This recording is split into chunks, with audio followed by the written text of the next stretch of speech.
Hey guys, Zach here, coming at you with another video. So I figured I'd get in my Ravenclaw getup today and talk to you a little bit about Harry Potter, so this is going to be another Zach Talks.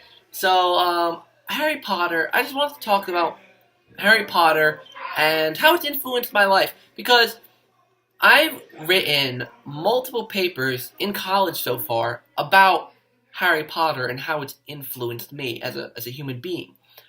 I've my first ever English paper. I don't know if I still have it around, but it was literally about the Harry Potter series and what it means to me. And it was like a kind of personal reflection essay where I talk about my life and how Harry Potter has influenced it. The topic was like choose like a movie series or a book or television or whatever, and just say how it's influenced your life.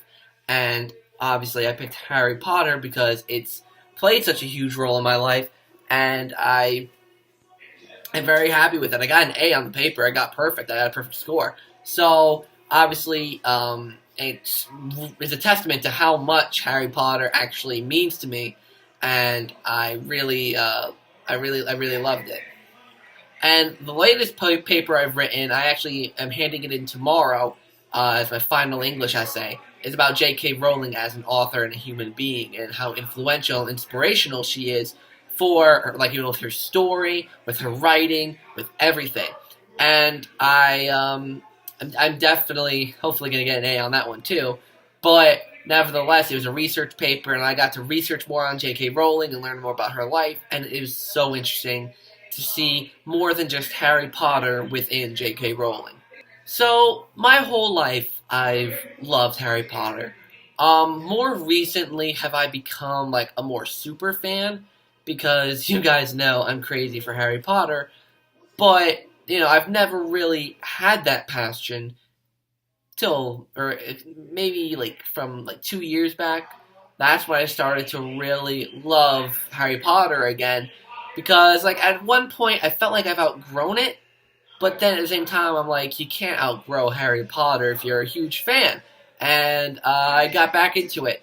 So I'm going to share with you some experiences, good and bad, with the whole liking Harry Potter thing.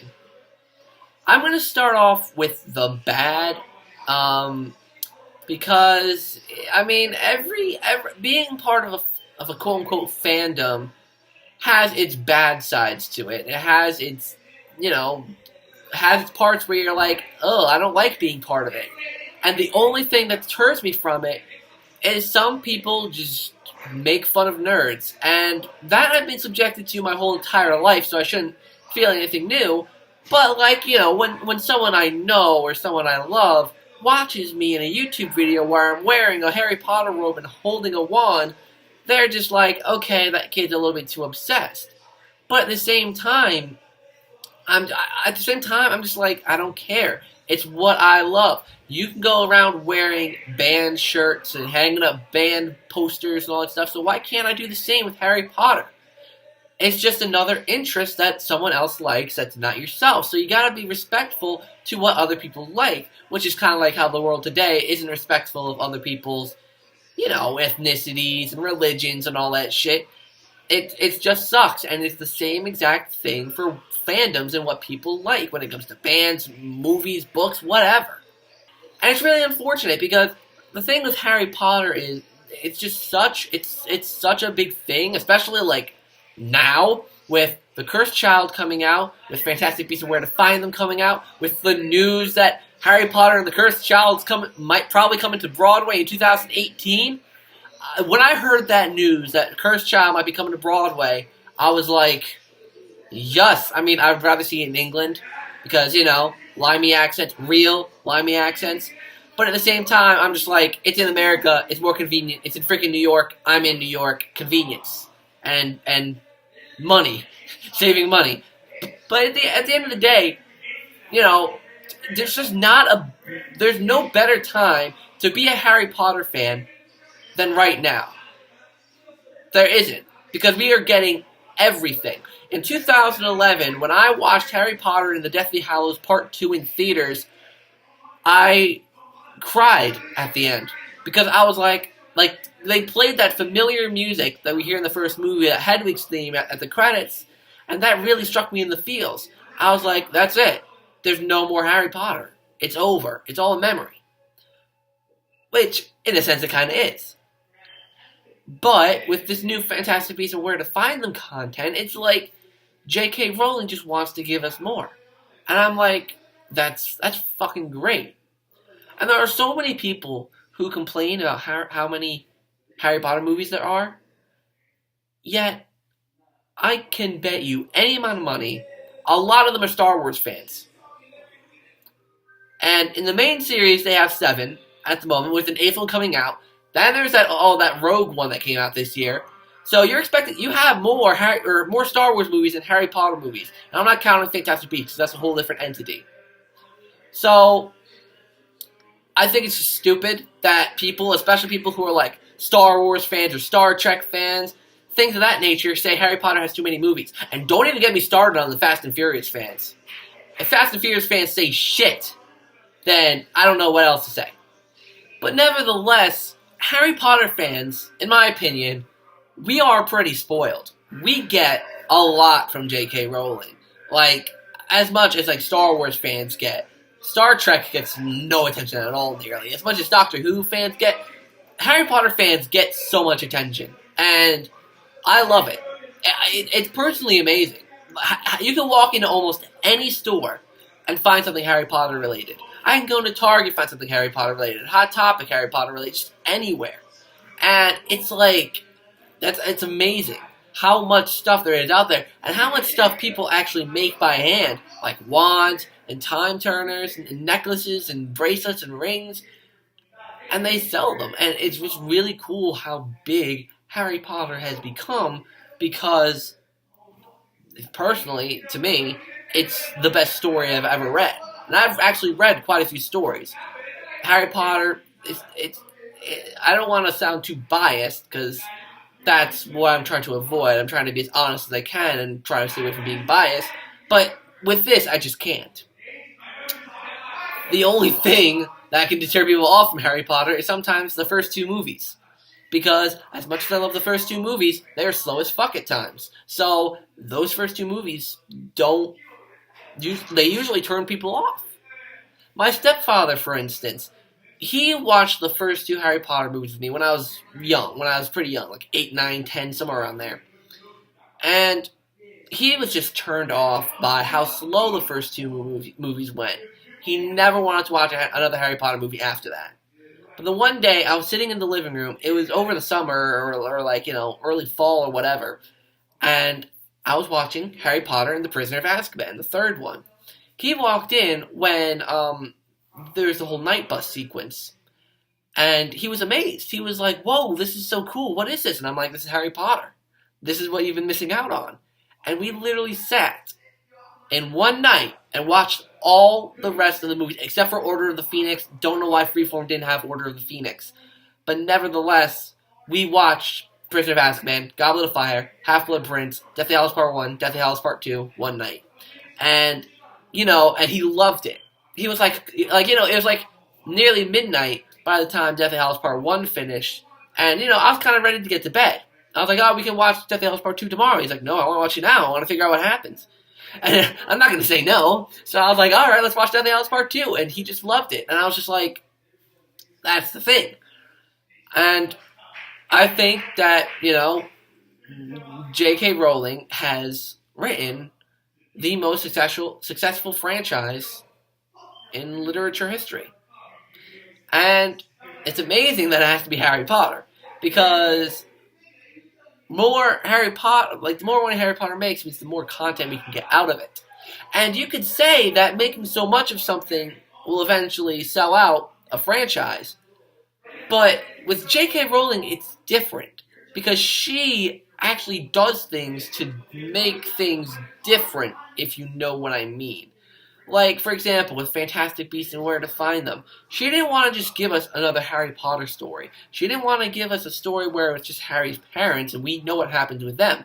She gave us something completely new and she wrote her own screenplay for this movie. Something completely different, completely new. And at that point, I was like, J.K. Rowling, you're the best. And I honestly really appreciate the amount of effort J.K. Rowling puts to make the fans happy. Because that's one thing not a lot of people do anymore, which I think is unfortunate. Most people do revivals or whatever of things just to make the money. And honestly, that sounds like Star Wars to me at the moment. I mean, a lot of people are like, oh, there's new Star Wars movies coming out. But then when Episode 7 came out, a lot of people were like, it was okay. A lot of it now is just for the money. It's so unfortunate that it's not just Star Wars. Anything is doing that. Even in video games, man. Even in video games, people are just becoming about the money. And I've said this in my YouTube video, but I hate when it's all about the money. I get it. You need the money to get a profit and become rich. But that shouldn't be all of what your franchise is about. You shouldn't just put something out because it makes money. Or you should, but you should also make it something that people will like. Like Fantastic Beasts and Where to Find Them. Honestly, it didn't do as well as Harry Potter because it's not Harry Potter. But J.K. Rowling knows that. She just wanted to give something to the fans that fans would appreciate and that people who just watched Harry Potter wouldn't understand. And that's where J.K. Rowling does it right. She pays attention to the hardcore fans. She even said it in an interview that most hardcore Harry Potter fans will understand this. And I understood it because, look at me, I'm a hardcore Harry Potter fan. And, yeah, that's that. So the last thing I want to talk about before I end this video, the Wizarding World of Harry Potter. Oh my god, I loved the Wizarding World of Harry Potter. If you haven't seen my Wizarding World of Harry Potter video, go check it out. I'll leave the little clickable annotation at the end of the video with my little ending screen which I made. Love that, by the way. But the Wizarding World of Harry Potter was so great because there was so much attention to detail. Like when you could walk from the Island Adventure Park to the regular Universal Park, they didn't just give you a bridge to walk between the parks. You literally got to ride the Hogwarts Express. When I got on the Hogwarts Express, it was one of the most magical feelings that I've honestly ever felt. They make you feel so immersed. Even the people in the stores. The people in the stores that were... I went to buy, I believe that's when I bought my Dolores on a unicycle thing. And I think I bought that and the Sneakoscope. And, you know, the woman who was, checking out my items, she was like, oh, you need a Sneakoscope. Is someone untrustworthy nearby? And I was just like... They just immerse into the world. They even have little fake limey accents. And they were like, oh, just be careful. Don't use this around muggles and all that stuff. And I was just like, this is amazing. The interactions that they'll actually do with you, it was just amazing. I absolutely loved it. And it just can't get any better than that. If you get the opportunity to go to Universal Florida and you like Harry Potter, but you're just not sure if you like the park, go. Go, go, go, go, go.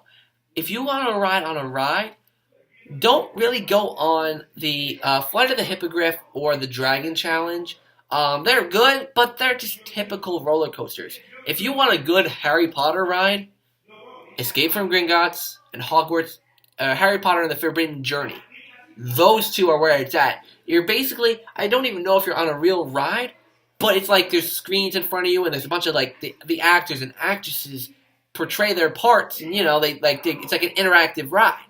And I honestly, on Harry Potter and the Forbidden Journey, I cried. I'm not even joking you. I'm not afraid to admit it. I cried because spoiler alert if you want to go on the ride on spoilered. There was.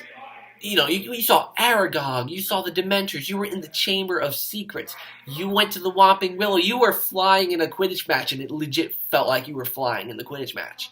Then Dementors came out into the pitch, and you flew out, and you went to the Whomping Willow was trying to hit you. It was just like, yes, this is what a fandom needs.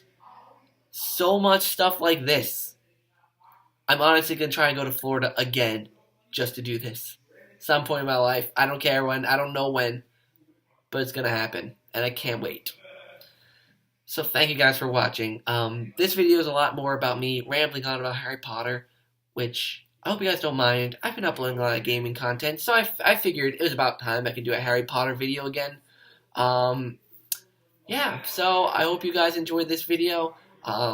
Make sure to like, comment, and subscribe for more Harry Potter and gaming content. And until next time, I'll see you guys in the next video. Poof!